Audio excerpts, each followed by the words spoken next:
Asia news Assam north ইষ্টৰ দৰ্শকসকলক আমি এটা বিগ ব্ৰেকিং ষ্টৰী জনোৱাৰ চেষ্টা কৰিছোঁ। কিছু সময়ৰ আগতে জাল নোট সৰবৰাহকাৰী অজয় বিশ্বকৰ্মা আৰক্ষীৰ গুলীত আঘাতপ্ৰাপ্ত হৈছে বুলি জানিব পৰা গৈছে। যিহেতু কুখ্যাত জাল নোট সৰবৰাহকাৰী অজয় বিশ্বকৰ্মাক কিছুদিনৰ আগতে আৰক্ষীয়ে গ্ৰেপ্তাৰ কৰিছিল। তেওঁ জাল নোটৰ অবৈধভাৱে বেহা চলাই আহিছিল গুৱাহাটী মহানগৰীত আৰু আৰক্ষীয়ে তেওঁক গ্ৰেপ্তাৰ কৰিছিল আৰু তেওঁ কিছুমান বিস্ফোৰক মন্তব্য দাঙি ধৰিছিল যে এই জাল নোটৰ অবৈধ ব্যৱসায় গুৱাহাটী মহানগৰীত দীৰ্ঘদিনৰ পৰা চলাই থকা হৈছিল। 100 কোটি টকাৰ জাল নোট সৰবৰাহৰ লগত তেওঁ জড়িত বুলি জানিব পৰা গৈছিল আৰু তেওঁ উল্লেখ কৰিছিল যে লখিমপুৰৰ বঙালমৰাৰ পৰা এই বৃহৎ সিন্ডিকেট যি জাল নোটৰ বৃহৎ সিন্ডিকেট চলাই থকা হৈছিল আৰু তেওঁৰ লগত তেওঁৰ পত্নী আৰু তেওঁৰ সহযোগী আছে বুলি উল্লেখ কৰিছিল আৰু ISBTৰ পৰা গোপনে এই জাল নোটৰ সৰবৰাহৰ সিস্টেম চলাই থকা হৈছিল বুলি তেওঁ জনাইছিল আৰু আৰক্ষীয়ে তেওঁক গ্ৰেপ্তাৰ কৰি এই সন্দৰ্ভত অধিক তথ্য লাভৰ বাবে জেৰা চলাইছিল। আজি পুৱতি নিশা আৰক্ষীয়ে অজয় বিশ্বকৰ্মাক জাল নোটৰ যি ব্যৱসায়ৰ লগত তেওঁ জড়িত আছিল এই সন্দৰ্ভত সোধপোছৰ বাবে তদন্ত প্ৰক্ৰিয়া চলাই গৈছিল আৰু এই সময়তে আৰক্ষীৰ ওচৰৰ পৰা পলায়নৰ চেষ্টা কৰিছিল অজয় বিশ্বকৰ্মাই। আৰক্ষীৰ পৰা পলায়নৰ চেষ্টা কৰাৰ সময়তে আৰক্ষীৰ গুলীত তেওঁ আঘাতপ্ৰাপ্ত হয়, ভৰিত আঘাতপ্ৰাপ্ত হৈছে বুলি জানিব পৰা গৈছে। বৰ্তমান কুখ্যাত জাল নোট সৰবৰাহকাৰী অজয় বিশ্বকৰ্মাক GMCHত ভৰ্তি কৰা হৈছে আৰু আৰক্ষীয়ে এই সন্দৰ্ভত জাল নোটৰ ব্যৱসায়ৰ লগত তেওঁ যি জড়িত হৈ আছিল এই সন্দৰ্ভত অধিক তথ্য লাভৰ বাবে চেষ্টা চলাই থকা হৈছে আৰু আমি আপোনালোকক অধিক তথ্য জনাই যাবৰ বাবে চেষ্টা কৰিম। কিহৰ বাবে আৰক্ষীৰ গুলীত তেওঁ আঘাতপ্ৰাপ্ত হৈছিল, আৰক্ষীয়ে তেওঁক কিহৰ কাৰণে গুলী চালনা কৰিবলগীয়া হৈছিল, এনে কি পৰিস্থিতিৰ উদ্ভৱ হৈছিল যাৰ বাবে তেওঁ আৰক্ষীৰ ওচৰৰ পৰা পলায়নৰ চেষ্টা কৰিছিল। আৰু আপোনালোকে জানে যিহেতু তেওঁ দীৰ্ঘদিনে জাল নোটৰ ব্যৱসায়ৰ লগত জড়িত হৈ আছিল আৰু গুৱাহাটীৰ ISBTত কটাহবাৰীত থাকি গুৱাহাটীত তেওঁ জাল নোটৰ সৰবৰাহ চলাই গৈছিল। জাল নোটৰ যি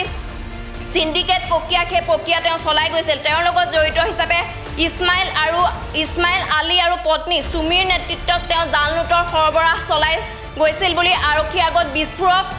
বিস্ফোৰক মন্তব্য কৰিছিল। তাৰ লগতে এক মহা বিস্ফোৰক মন্তব্য তেওঁ কৰিছে যে গুৱাহাটী মহানগৰীত যি জাল নোটৰ 100 কোটি টকাৰ যি জাল নোটৰ অবৈধ বেহা চলাই থকা হৈছিল, যি সিন্ডিকেট চলাই থকা হৈছিল তাৰ লগত তেওঁ আৰক্ষী জড়িত হৈ আছে বুলি এক বিস্ফোৰক মন্তব্য কৰিছে। আমি আপোনালোকক জনাই আছো এটা বিগ ব্ৰেকিং ষ্টৰী।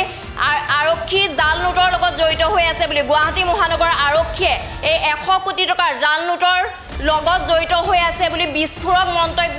কৰিছে। এতিয়া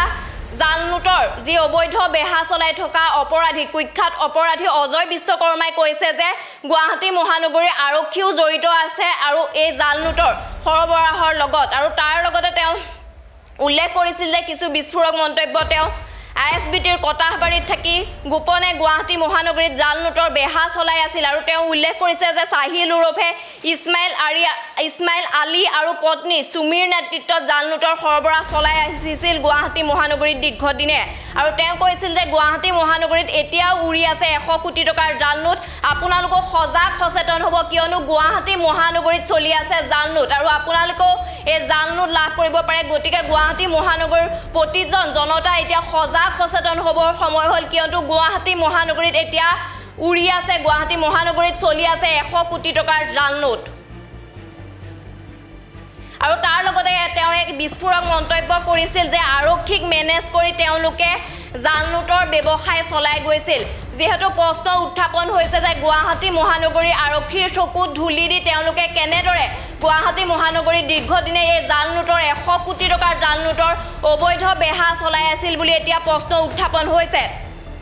জাল নোট সৰবৰাহকাৰী অজয় বিশ্বকৰ্মাই এই সন্দৰ্ভত এক বিস্ফোৰক মন্তব্য কৰিছে যে গুৱাহাটী মহানগৰীত আৰক্ষীক মেনেজ কৰি তেওঁলোকে এই জাল নোটৰ বেহা চলাই আহিছে বুলি ভয়ংকৰ অভিযোগ কৰিছে আৰু দিছপুৰ আৰক্ষীয়ে তেওঁক কিছুদিনৰ আগতে গ্ৰেপ্তাৰ কৰিছিল আৰু গ্ৰেপ্তাৰ কৰাৰ পিছত আজি তদন্তৰ বাবে তেওঁক তদন্ত প্ৰক্ৰিয়া চলাই গৈছিল আৰু সেই সময়তে পুৱতি নিশা তেওঁ আৰক্ষীৰ ওচৰৰ পৰা পলায়নৰ চেষ্টা কৰিছিল কুখ্যাত ব্যৱসায়ী অজয় বিশ্বকৰ্মাই। যিহেতু জাল নোটৰ তেওঁ সৰবৰাহ কৰিছিল, জাল নোট সৰবৰাহকাৰী কুখ্যাত ব্যৱসায়ী অজয় বিশ্বকৰ্মাই আৰক্ষীৰ ওচৰৰ পৰা তদন্তৰ সময়ত পলায়নৰ চেষ্টা কৰিছিল। সেই সময়তে আৰক্ষীয়ে গুলী চালনা কৰে আৰু তেওঁ ভৰিত আঘাতপ্ৰাপ্ত হয় আৰু বৰ্তমান GMCHত তেওঁক চিকিৎসা প্ৰক্ৰিয়া চলাই থকা হৈছে আৰু এই সন্দৰ্ভত আমাৰ হাতত অধিক তথ্য